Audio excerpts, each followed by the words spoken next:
Drew, how are you doing today? I'm doing well. Thanks for asking.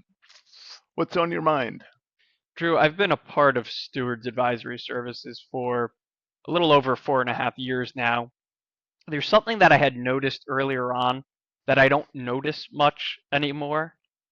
Early on, our clients would ask you whether investing in the market was sinful or bad, or maybe whether they should just avoid investing in companies that don't match their values. But that's something that people rarely ask you anymore. And I feel like that's because you've had a great insight on that topic that you had shared with them in the past. And I agree with it wholeheartedly. And I just wanted to see if you could share that with us today. Yeah, you bet.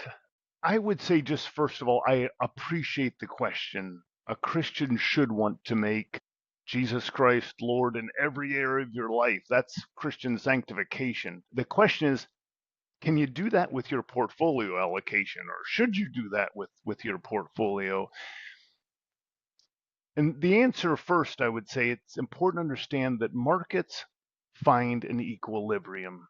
Every time there's a trade in the market, someone thinks it's overpriced and someone thinks it's underpriced, and the fair market value is set right there. There's a trade. And the market is moving all day long tirelessly, finding an equilibrium of buyers and sellers.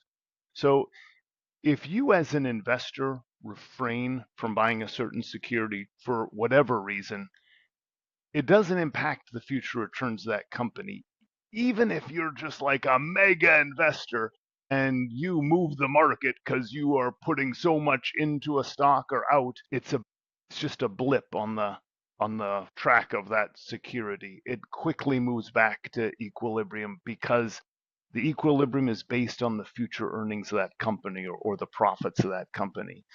And if you refrain from buying a company, maybe it'd be making a statement about your holdings because you're not purchasing that stock, but it doesn't have any impact on the future viability of that company, or the stock price. The market finds an equilibrium.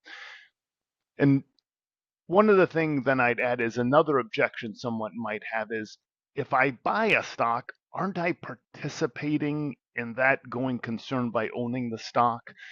And we point out that the bitter truth is, we live in Babylon. We live in a world system that is at war with King Jesus.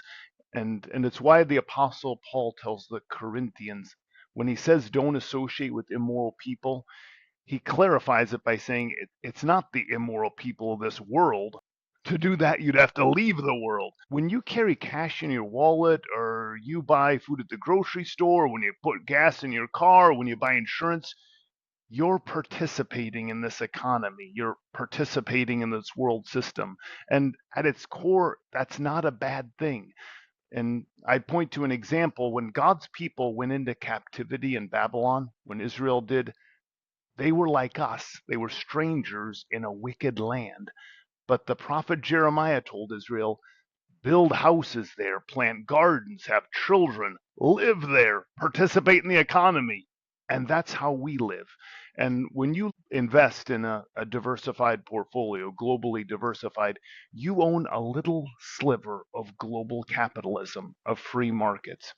And on the one hand, it's wicked because most of the world does not submit to the authority of God.